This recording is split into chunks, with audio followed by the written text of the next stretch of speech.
grandchildren, and they too have all been successful. A little bit about church.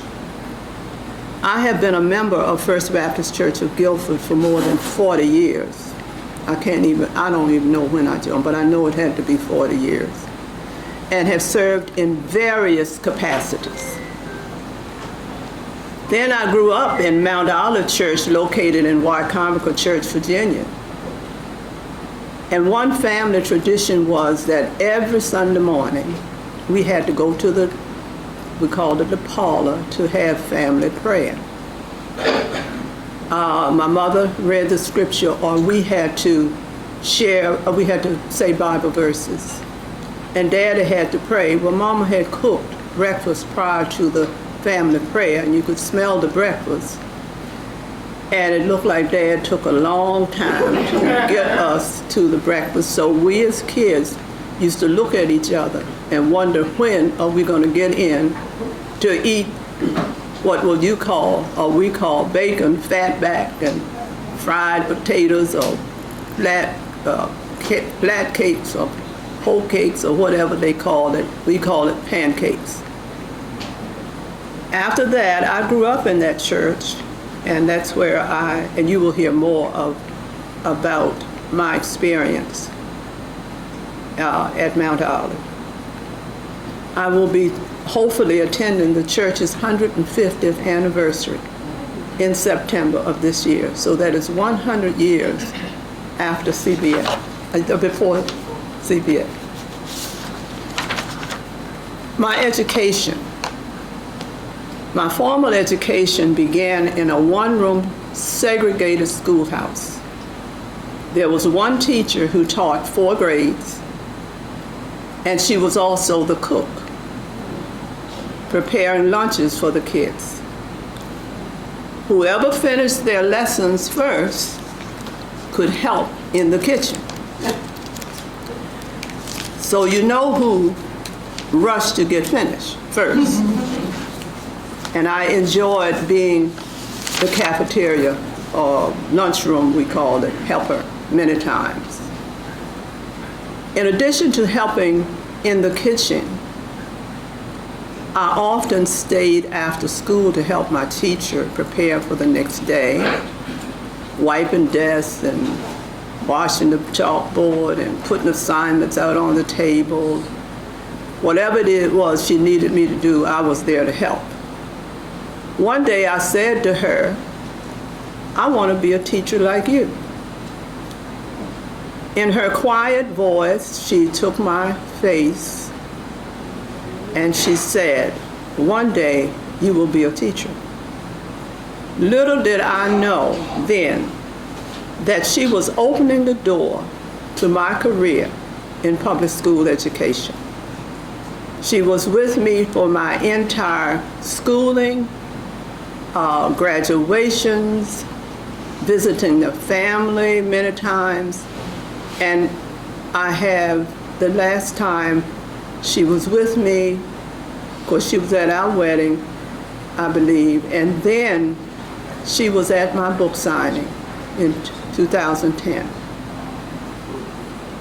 Upon graduating from the segregated high schools, you hearing me okay? I pursued my post-secondary training in public school education, just as she had predicted. I received a Bachelor of Science degree in business education from Hampton Institute at that time, when I was there, 59 to 63. And I recall 2 things about Hampton, other than when I arrived there, coming from a little segregated high school and going into Hampton Institute.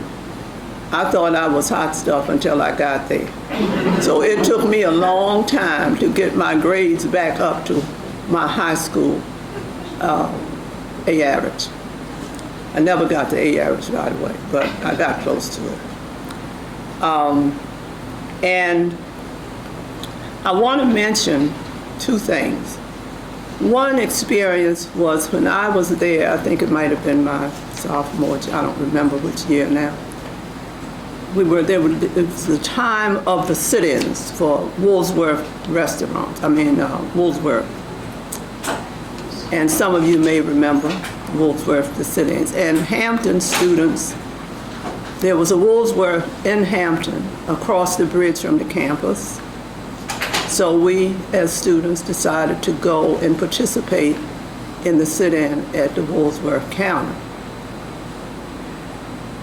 I got close to the town. We had to cross the bridge, and I saw dogs. The police had dogs, and I also saw what we call the paddy wagon, and I saw students being put in before I could get there. Something told me, you better go back to that campus because your parents do not want you here getting involved and having to go to jail and then somebody have to come to get you out. So I rushed back to the campus. The other experience was graduation. Well, Hampton was a very interesting place, exciting place, and I won't go into that, just like most colleges. But the one thing that I remember was graduation. It rained that day. My parents and brothers were standing and watching with umbrellas. Here I am walking, marching to Ogden Hall for the commencement. And I felt like I just don't know how I felt. I looked at my parents and how much they had struggled. And once I got into the auditorium and heard my name called, I was just overwhelmed. When I started at Hampton, the tuition was about $950. And I can recall my parents having a very difficult time paying the tuition. Fortunately, there's 6 years between my brothers, between the children, 6 to 8 years. And my father had always said to us, I want you to hold hands and help each other get through. And that's how I made it. So when I came out and looked at my parents, I just quickly said thank you. They knew that I was very happy and appreciative of being able to finally finish college. Today, I'm going to share with you excerpts from my autobiography that I'm trying to finish, but Pastor Andrew interrupted me and came in, and somehow, I don't know how he found out, but I said, leave to Pastor Andrew to find something. So he found me, and I decided that this will be an easy assignment, but I learned later that it wasn't. I'm going to share excerpts from my autobiography, which I hope to publish soon. And I'm going to describe the life. Are you having trouble hearing me? Yes, I did. Oh, I'm sorry. Can you hear me? I describe the life of a little black girl whose successes helped her overcome the many, many adversities that she experienced in her life. You're going to hear about some successes, but I want to share the adversities with you. First, childhood memories. There are memories of childhood and lessons learned that had a great impact on my adult life. It was Julian Barnes who said, memories of childhood were dreams that stayed with you after you woke. And that is so true, because I'm awake now and I'm still remembering my childhood. First, 5 years old. And I brought along the little sister, but I'll share it later. I don't know whether you can hear, but here she is. Okay. 5 years old, and my mom just wanted to visit her family in New York. We had to meet the Greyhound bus several miles from where we lived, but we got to the Greyhound bus station, boarded the bus, on our way to New York by way of Baltimore. We had to stand 4 hours in the aisles, traveling to Baltimore because the seats were for white only, except for 2 seats in the rear that were already occupied. 5 years old, how did I know that I couldn't just sit on the edge of an empty seat? But Mom quickly yanked me up and said, stand. And the stand that the tone of voice that she used, let me know that this is what we will have to do on this journey to New York. There were times I tried to just kind of stoop a little bit and rest, but I couldn't do it. So after 2 hours of riding, there was a rest stop at 301 and it's at 301 and the other branch, a road that branched off. And it was a white house, and when we got off the bus, at 5 years old, I used to spell everything out. So I spelled out WHITEONLY, and I looked at my mother. She took my hand and said, come on. There was a sign posted on a little house in the grassy area behind the building that read, and I spelled it out, COLOREDONLY, colored only. And that was directing us to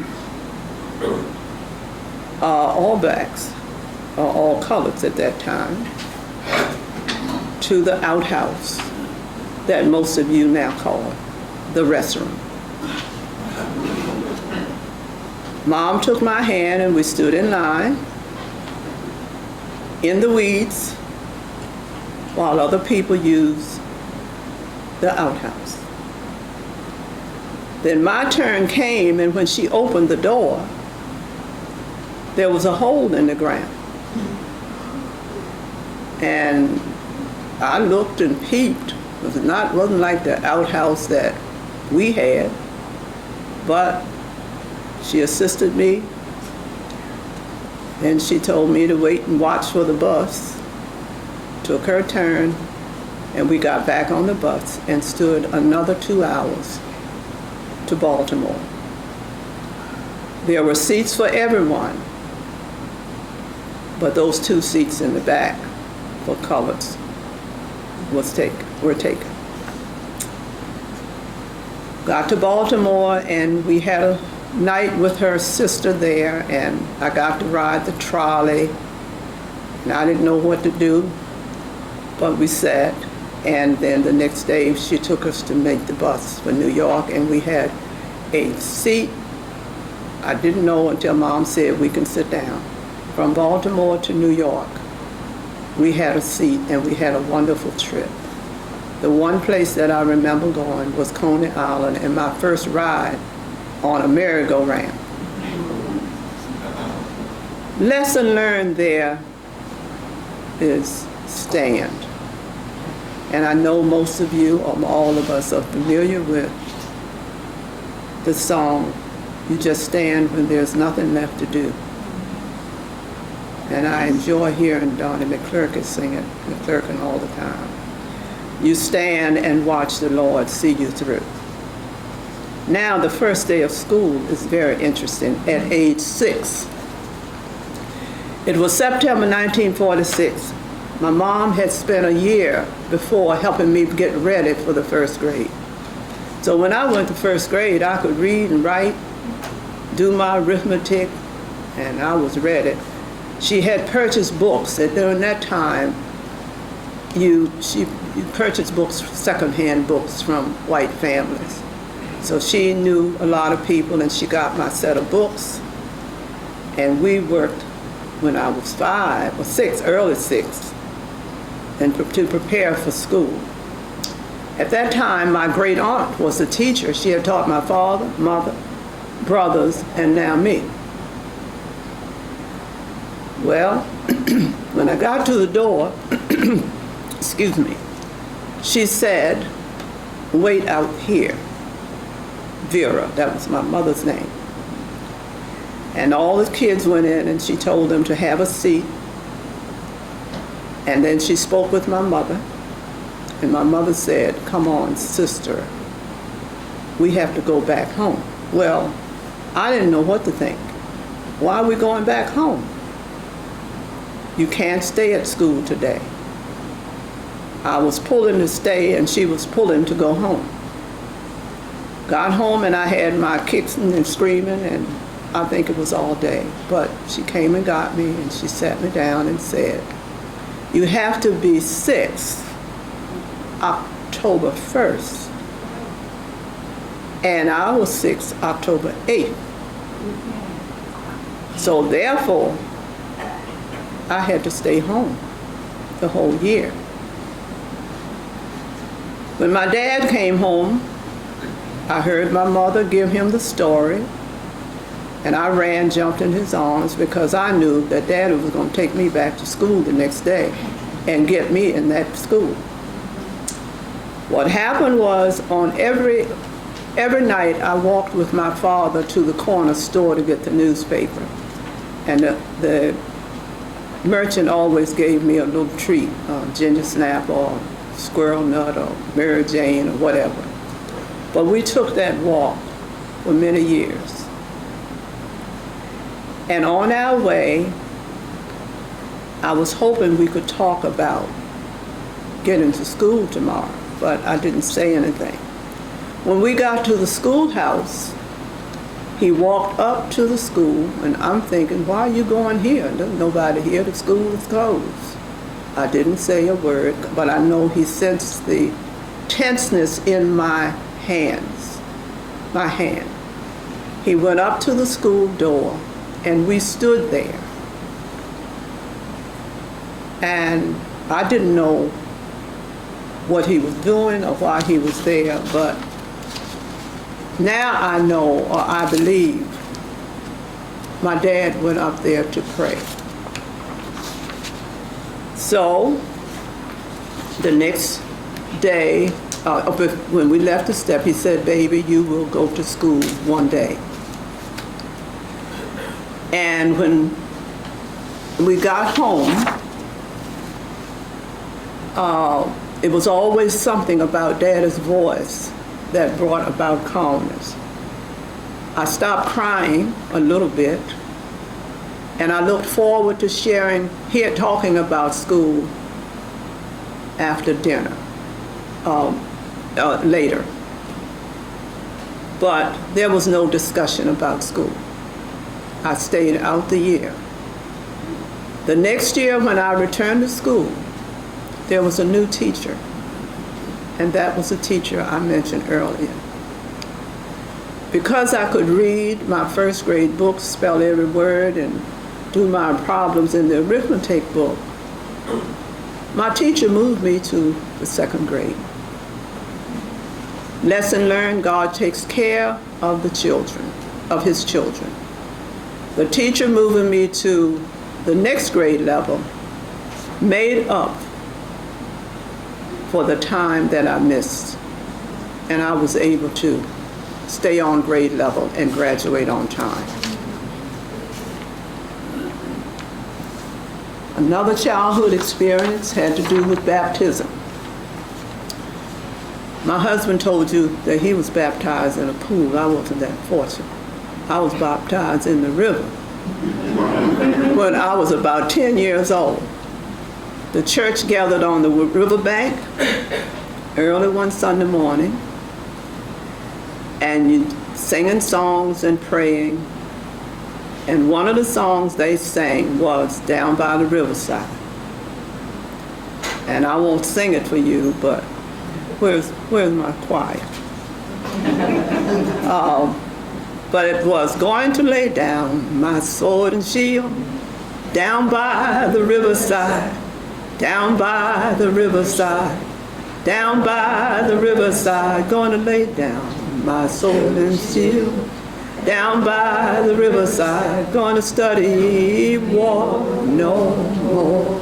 I ain't gonna study war no more. I ain't gonna study war no more. Ain't gonna study war no more. Ain't gonna study war no more. Ain't gonna study war no more. Ain't gonna study war no more. And the verses went on that you're going to lay down your burdens, going to lay down your starry crown, and going to meet my dear old father, meet my dear old mother, and lastly but not least, going to meet my loving Jesus.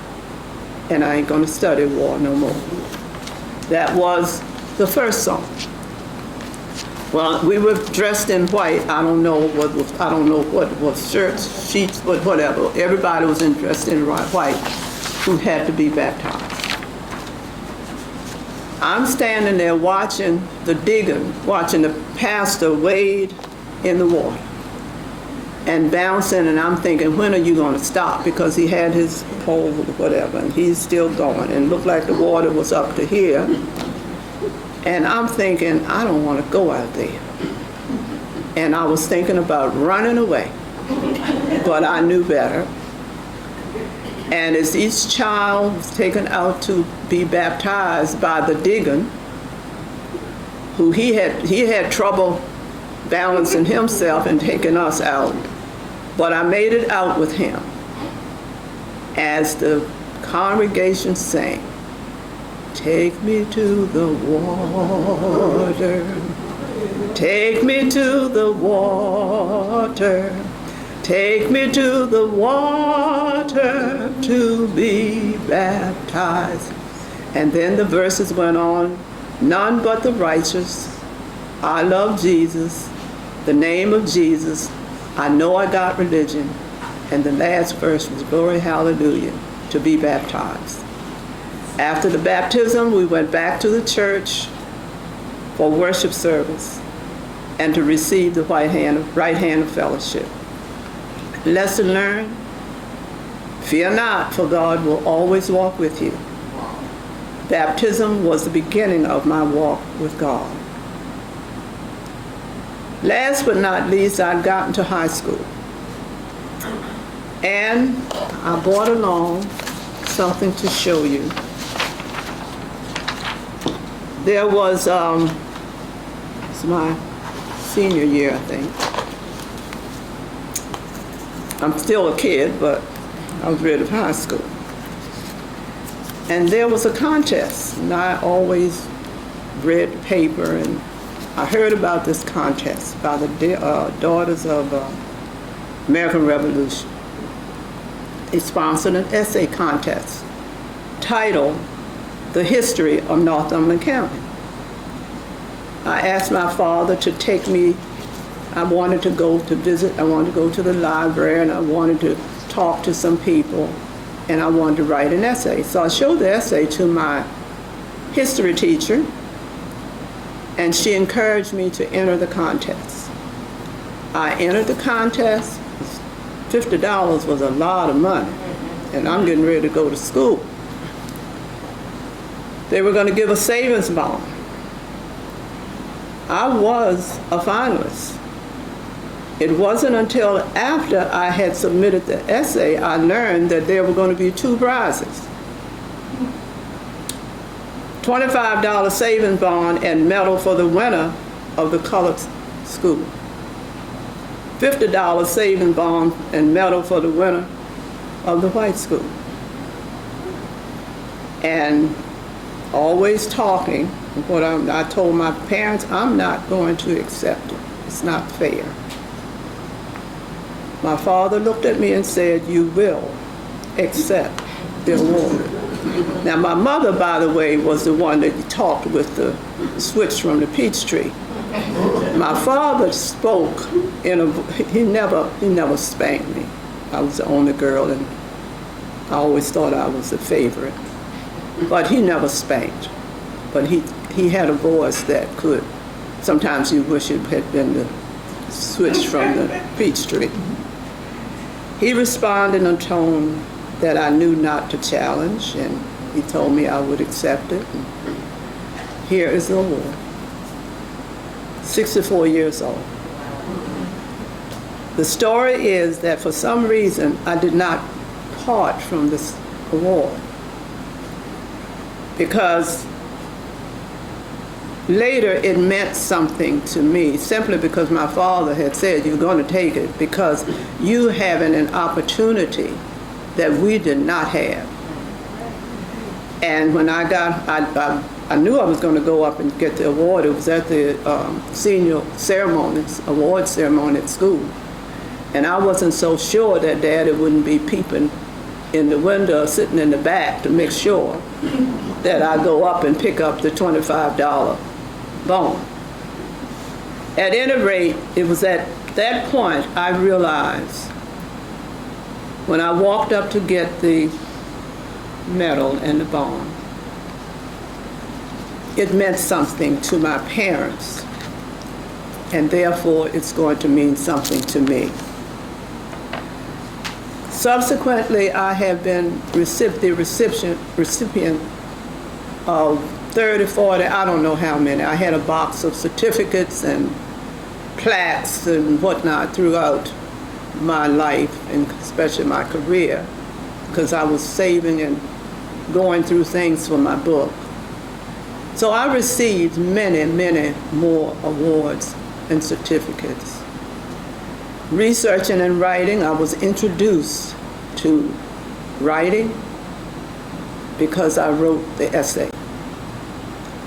Lesson learned, pursue opportunities presented, because you never know what other doors will open. Now my career. I had a span of 47 years in public education. Long time. And it was an enjoyable time for me. Came out of college, took the exam. I was working at GSA as a steno 4. And after 3 months there, I knew that was not where I really wanted to be, but it was a job. I got a call from my father, who had a contact with the minister's brother, to let me know that there was a job opening in Charles County. I applied in Charles County at Pamunkey High School, and I was hired on the spot. So that was my first 2 years as a business teacher. I came to Howard County and started at Glenelg, but I was a business teacher from 65 to 77, I guess, at Glenelg High School and Wild Lake High School, and some of you may be familiar with those schools. Then I became an assistant principal. But the interesting thing is, I applied about 13 times. Every time there was an opening, I would apply to become an administrator. But at that time, Howard County was not so quick to hire African American females. I got the assistant principalship, and I was assistant principal for 10 years. And I applied to be a principal. And when I finally got the principalship, I was the first of 2 African American women to receive a principalship in Howard County. But subsequent to that time, we see many faces, but not enough.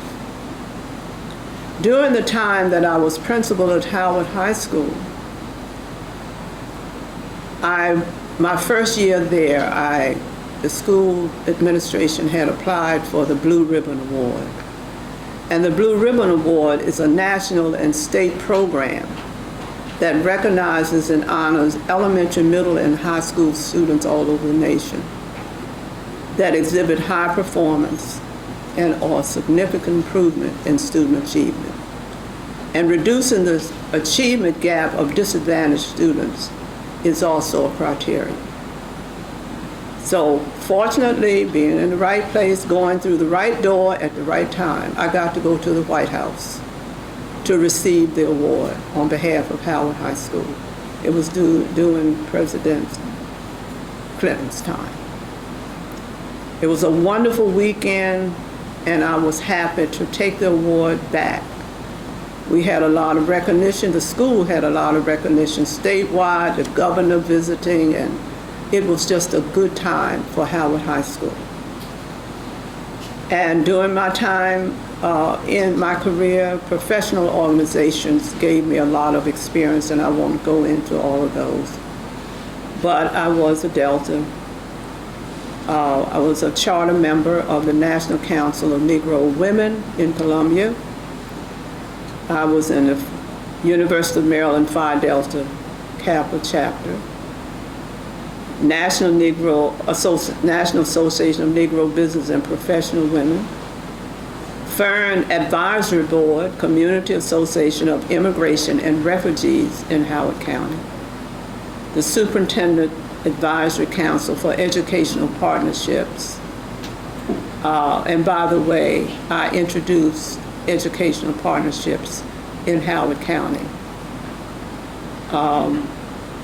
I was a part of the introduction of the educational partnerships. And then, as a result of that, I organized my school and founded academies that still exist in our high schools. I retired in 2010 from public education, but I have continued to work in education in many ways. And one of the things that I like doing, and I have done, is counseling and supporting parents and students having various school issues, as well as working with high school students pursuing a college degree or entering the workforce. So I continue to do that even now. Last but not least, I'm going to share some challenges. Well, I learned how to stand. And you know when I learned that at 5 years old. There were many times that I wanted to stand and I wanted to do something a little more. I wanted to fight. But the appreciation and acts of kindness that I received helped me get through that whole idea of how I was going to climb the rough side of that mountain.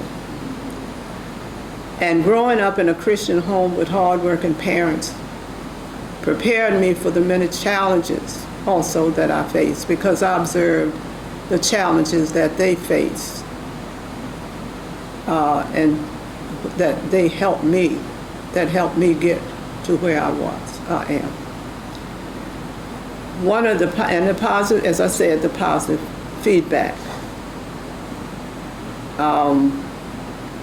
There were many good days as well as not so good days. I will share 3 challenges with you. And I mentioned this earlier, after my degree in administration, 22 years, I think, in Howard County, I was appointed principal. But as I said, it took many years, and I had to be patient and wait my turn. And after that 22 years, I made up the rest to make up my 47 years, or 45 in Howard County. There was a senior awards assembly, and I had to go down and address the seniors. And this is challenge number 2. Just as I was getting ready to go to the auditorium, I received a call from my brother that my mother had passed.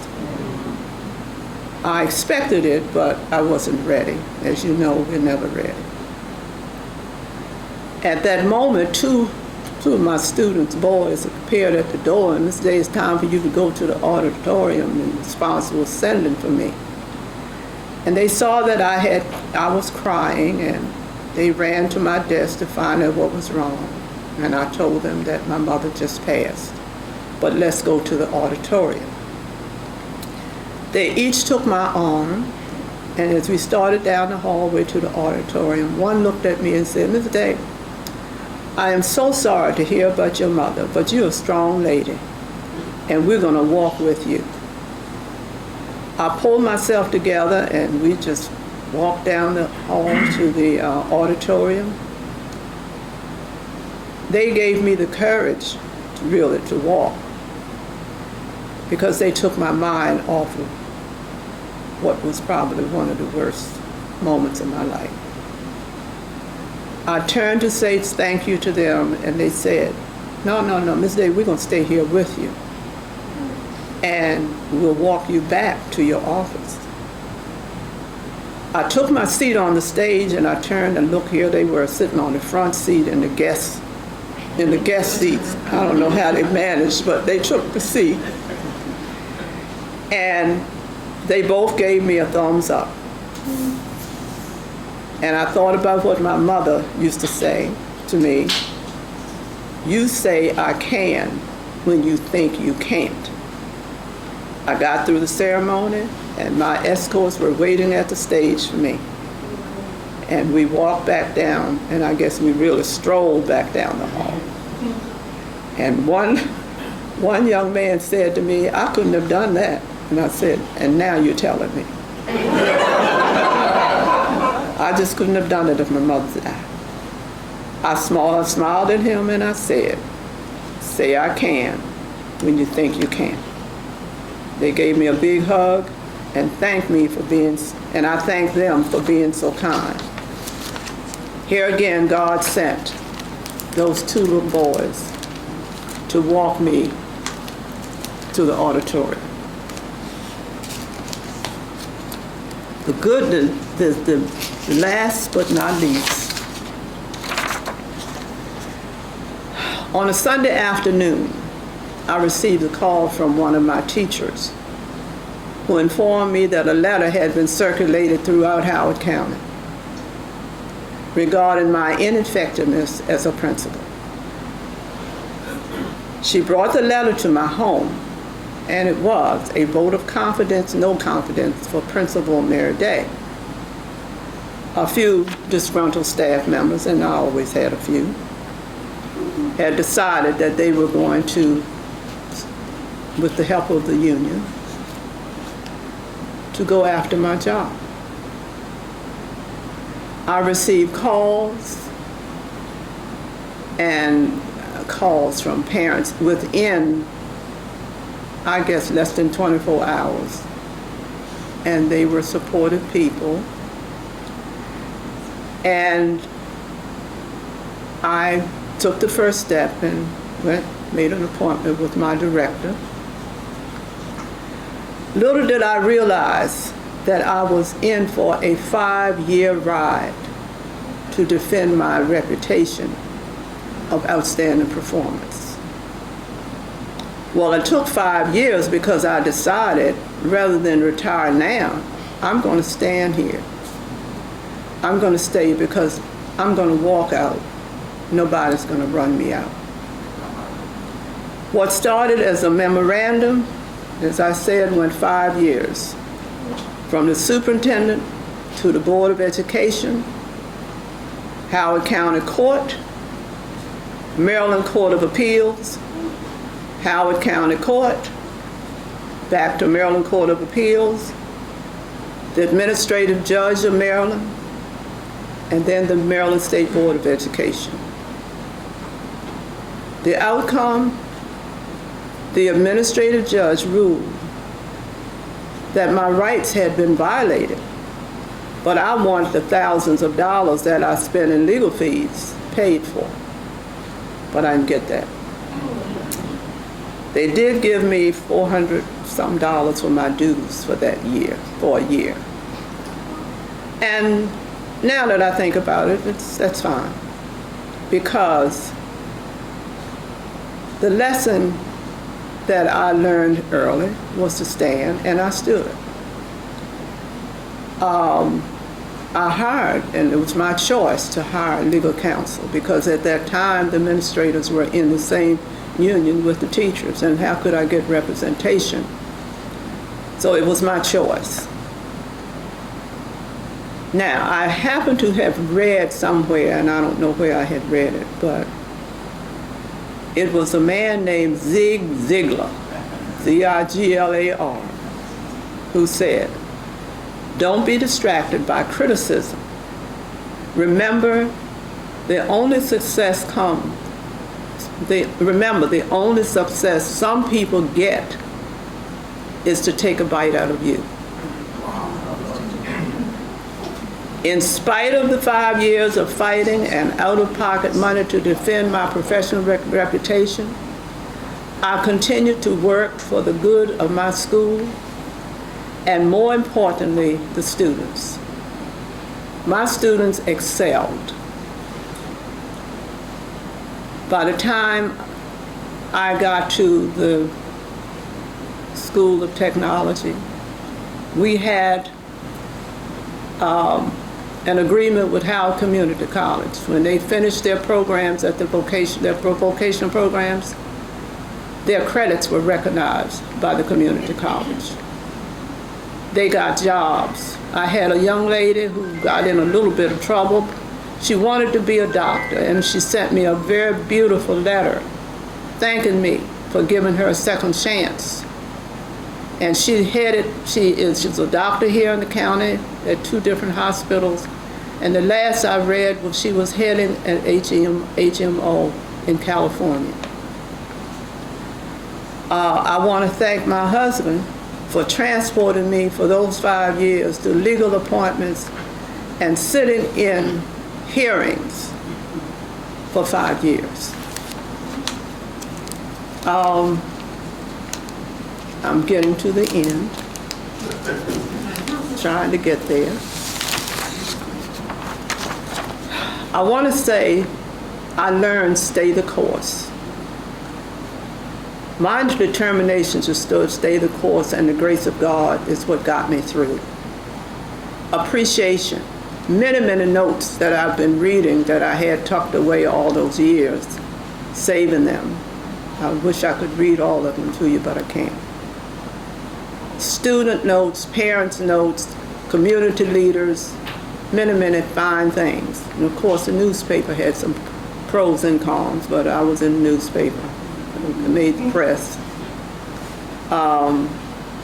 But the thing that really, the message that I will always say to people now that I've learned the lesson, is that you stand and you take the knocks, but if you wait, your time will come. I pulled one appreciation note from a student. It said, "Mrs. Day, I just want to say thank you for everything you have done for me. In the 4 years I have been at Howard, I have loved it every moment. You understand people, you understand us as teenagers, and that was great to have. One day, I will be where you are, so I can be like you. Thank you again." And I won't give the name, but it was class of 2004. The most recent thing that, one other thing that happened, I had a student to come to my office to ask if he could shadow me for the entire day. And I said, well, it's going to be a long day. But he stuck with me from 7 to 7. And he wrote an article in the newspaper. So in writing my book, I wanted to call him to see if I could use the article in my book. And he said, of course. And I found that he was working right here in Columbia. And we have not seen each other in person, but we've talked on the phone. And it was really a pleasure to have him follow me and see me perform through the eyes of a student, and the things that he saw and the comments that he made. I will close with a favorite. You know I like singing, but I love the song, I have some good days. I won't complain. I had some good days and I've had some hills to climb. I had some weary days and some sleepless nights. But when I look around and I think things over, all of my good days outweigh my bad days. I won't complain. I'm grateful to God who walked with me during my successes and challenges. As I compare my challenges and my successes, success won the race. Lesson learned, stand, and don't complain. Thank you for the opportunity to share just a little bit of my life. 80 plus years is a long time. And I did have some sleepless nights trying to prepare for you today.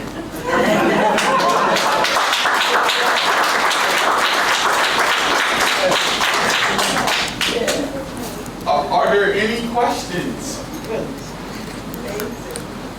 Anybody have any questions? I have a statement. Say me. Go for it. Several years ago, I retired from Baltimore County Public School because I wanted to retire. I'm tired of teaching. Later, they heard that I had retired. She came around to my house. She said, "You retired?" I said, "Yes." She said, "No, you're not." She hired me right there in my living room to come to Howard High School to teach, and I taught her for 3 more years. And because of that, she was able to help her struggling daughter just a little bit more in life. I wanted to mention that. I said, but I won't put Thelma on the spot. Thelma came in there and helped save me, so she knows what it was like. But I can say to you that I've had many children. I hear from them all the time. They have grandchildren, and I'm thinking, well, how old are you? And so it was a good time. And thank you again. One of those children. I didn't want to say that either.